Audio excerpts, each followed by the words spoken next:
बिस्मिल्लाहिर्रहमानिर्रहीम। अस्सलाम वालेकुम व्यूवर्स, मैं हूं कोकब। स्टोरी नेम साग। मारे गए।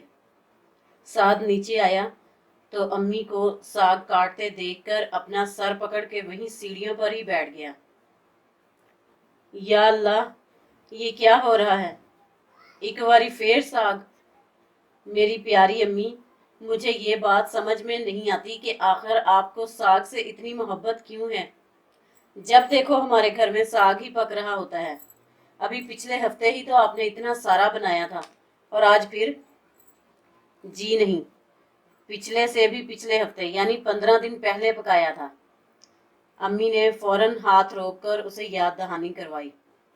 और वैसे भी कौन सा मैंने सब्जी वाले से खरीदा है?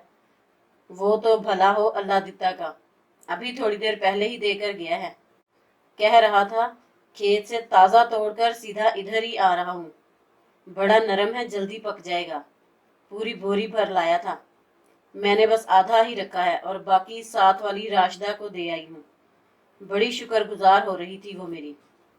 कहाँ मिलता है ऐसा तरोताज़ा खालिस सरसों का साग, और वो भी बगैर खाद के। अम्मी साग काटने के साथ साथ उसे तफसील भी सुनाती जा रही थी। इस दौरान वो मुसलसल गुस्से से दांत पीस रहा था। अच्छा, तो इसका मतलब है कि पहले अल्लाह दिता का बंदोबस्त करना पड़ेगा जो बोरी भर लाता है। ये यकीनन हमसे कोई पुरानी दुश्मनी निकाल रहा है, मनहूस कहीं का। साग खिलाने के लिए इसे हमारा घर ही मिला था। अब तुम क्या कह रहे हो? उसे मुंह में बुड़बुड़ाता हुआ देखकर अम्मी पूछे बगैर ना रह सकी।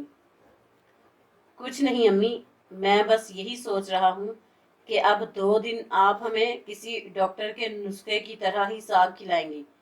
रात के खाने पर साग, सुबह नाश्ते पर साग, फिर दोपहर में साग ही तो होगा। गोया साग ना हुआ कोई दवाई हो गई ना, तो इसमें हर्ज ही क्या है? इतना तो मज़ेदार बनता है। अम्मी को साद की तनकीद जरा भी पसंद ना आई, इसलिए खफगी भरे अंदाज में बोली, तो फिर ठीक है, आप खाएं और अब्बू को भी खिलाएं। मेरी तरफ से 2 दिन खाने की हड़ताल समझें। साद अपना फैसला सुना रहा था।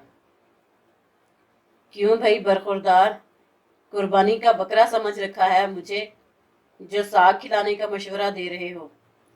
बस बेगम साहिबा, बहुत हो गई। हमारे सब्र को मत आजमाएं। यूं रोज रोज हमसे साग नहीं खाया जाता। साद की बात सुनकर अब्बू भी बोलते हुए साथ वाले कमरे से नमूदार हो गए। चलें जी, यक न शुद्ध दो शुद्ध। अम्मी माथे पर हाथ रखकर बोली। साद बेटा जी, मैं भी तुम्हारे हड़ताली कैंप का मेंबर हूँ। अब्बू अब साद के कंधे थपथपाते हुए उसे यकीन दिला रहे थे। और मुझे भी अपने साथ शामिल समझें। साद की छोटी बहन मायरा ने दूर से हाथ हिलाए। इसका मतलब है इधर आवे का आवा ही बिगड़ा हुआ है। फिर मेरी दाल कहाँ गलनी है? अम्मी पर तो गोया मुहावरों की आमद हो रही थी। आज से हमारा साग के खिलाफ अलमे बगावत बुलंद है, लिहाजा हम सब इस कैंप में बैठेंगे। अब्बू का नारा सुनकर अम्मी अब अच्छी खासी खफा हो चुकी थीं और लगी फिर से शिकवा करने। आप बजाय इन बच्चों को समझाने के उल्टा उनकी हौसला अफजाई कर रहे हैं। बस बेगम साहिबा, मैं अपनी बच्चा पार्टी के साथ हूँ। अब तो यहाँ दमादम मस्त कलंदर ही होगा। अबू दोनों बच्चों को साथ लगाते हुए बोले तो अम्मी ने छुरी वहीं पटक दी। लगता है इन सब ने तो साग ना खाने की नीयत कर ली है, तो फिर मुझे क्या जरूरत है सिर्फ अपने लिए इतना तरद्दुद करने की। उठाओ नजीरा ये साग और ले जाओ घर, तुम पका लो। और हाँ, मेरे लिए उबले हुए साग की 1 प्लेट जरूर भिजवा देना, तड़का मैं खुद लगा लूंगी। अम्मी ने सारा साग काम वाली मासी को दे दिया और खुद गुस्से से उठकर फ्रिज तक गईं और गोश्त का पैकेट निकालकर किचन की स्लेब पर रखाई। और नजीरा खुशी खुशी साग समेट कर चलती बनी। ये हुई ना बात, मेरी अम्मी जिंदाबाद। साथ ने खुशी से नारे लगाना शुरू कर दिए। जबकि मायरा अब्बू की तरफ देखकर विक्ट्री के निशान बना रही थी, जो अभी तक हंस रहे थे। नहीं, आखिर साग खाने में बुराई क्या है? इसके तो तिब्बी फवायद ही इतने सारे हैं। पेट के बहुत से मसाइल तो महज साग खाने से ही हल हो जाते हैं। अम्मी से अभी तक साग की नाकदरी बर्दाश्त नहीं हो रही थी, तो लगी उसकी खूबियां गिनवाने। अम्मी, इसमें बुराई वाली सिर्फ एक ही बात है कि ये हमें अक्सर खाना पड़ता है। मायरा ने भी अपनी राय देना मुनासिब समझी। बस फिर क्या था, अम्मी तैश में आ गई। लाए तो सही, अब अल्लाह देता साग, मैं उसे घर में घुसने ही नहीं दूंगी। दे आई जाकर किसी कदरदान को।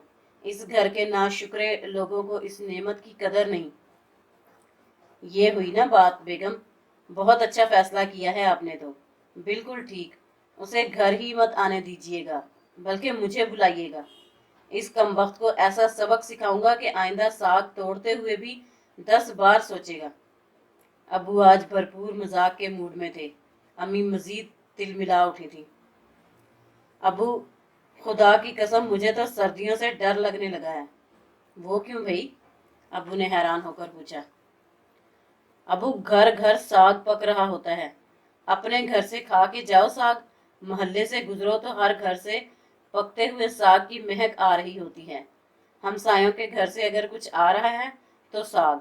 यहाँ तक कि हमारे घर से भी साग ही जा रहा है, और तो और ख्वाब में भी साग ही नजर आता है। साद जानबूझकर डरने की एक्टिंग कर रहा था।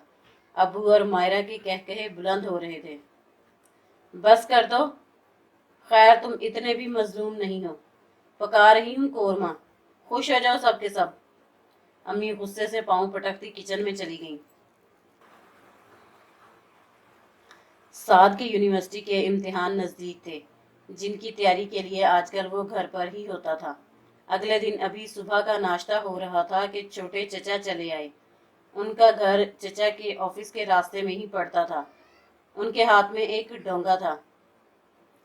फातिमा ने साग बनाया था, कह रही थी कि भाभी को देते जाए।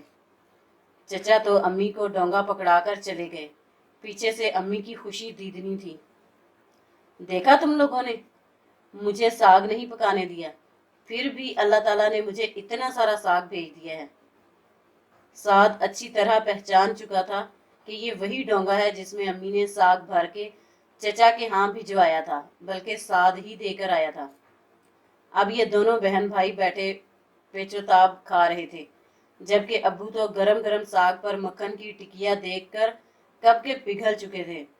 इसलिए वो भी अम्मी के साथ मिलकर पराठों और साग से लुत्फानंदोज हो रहे थे।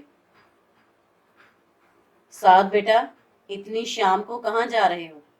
साद को आईने के सामने खड़े होकर बाल बनाते हुए देखकर अम्मी पूछने लगी। अम्मी, फरहान ने अपने घर बुलाया है, हमें मिलकर पेपर की तैयारी करनी है, मैं जल्दी आ जाऊंगा। फरहान चूंकि साद के बचपन का दोस्त था और उनके घर से 2 गलियां छोड़कर ही रहता था, इसलिए अम्मी को भी फिक्र नहीं होती थी। रात गए तक पढ़ाई के बाद जब साद वापसी के लिए उठने लगा तो फरहान ने रोक लिया कि अम्मी कह रही हैं खाना खा कर जाना। साद ने बहुत इनकार किया, लेकिन फरहान सुनी अनसुनी करता हुआ अंदर चला गया। थोड़ी देर बाद वापस आया तो उसके हाथ में खाने की ट्रे थी, जो साद के आगे रख दी। ये क्या? अपने आगे रखे खाने को देखते ही साद का मुंह खुला रह गया।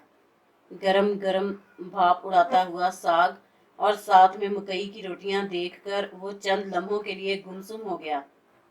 फरहान क्या कह रहा था वो तो कुछ सुन ही नहीं पा रहा था। यार, आज ही गांव से ये ताज़ा साग आया है, अम्मी बहुत अच्छा बनाती हैं, बल्कि बल्कि हम सब बहन भाई तो उनसे फरमाइश करके बनवाते हैं। उनका बनाया हुआ साग और मकई की रोटियां तो हमारे पूरे खानदान में मशहूर हैं। खाना सामने था, साग और मकई की रोटी खा के ही जान छूटनी थी, बगैर खाए किसी तौर फरार मुमकिन ही नहीं था। साद बेचारा मरता क्या ना करता, ध्यान कहीं और, नवाला कहीं और जा रहा था। ऊपर से फरहान उसे मजीद खाने पर इसरार कर रहा था। रोते हुए दिल के साथ साथ अब उसकी आंखों से आंसू भी रवां हो गए, जिसे देखकर फरहान पानी लेने अंदर भागा, क्योंकि उसे लगा شاید ساگ میں مرچیں تیز ہونے کی وجہ سے سعد کی آنکھوں میں پانی آ رہا ہے۔